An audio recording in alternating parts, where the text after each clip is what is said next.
It's a case that shocked South Africa. Willem Oosthuizen and Theo Martins Jackson, both white farmers, have been charged with kidnapping and attempted murder.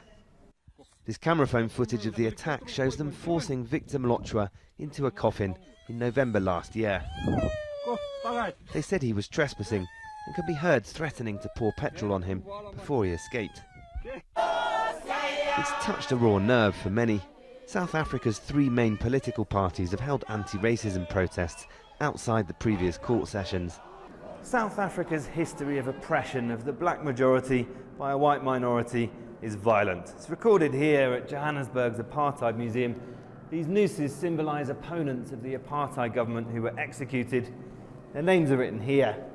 It's recent, and although there's been democracy since 1994, economic inequality along racial lines still prevails, and many people feel that the racist attitudes of some white people haven't changed. The coffin case is one of several incidents that have caused outcry against racism in recent years, many of them filmed and widely shared on social media,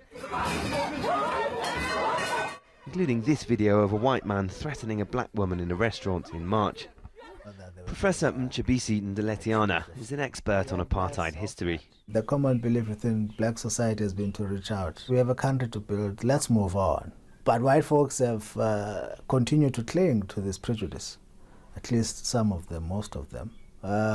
So there's a sense of black folks bending over and white folks snubbing them. The debate over racism has been reignited, but some parts of the white community don't see it the same way. Ernst Root works for a rights organisation for white Afrikaners. He condemns the violence in the coffin case, but he says white people are a threatened minority. We are going to file criminal charges against 100 people who have encouraged white genocide since the beginning of this year.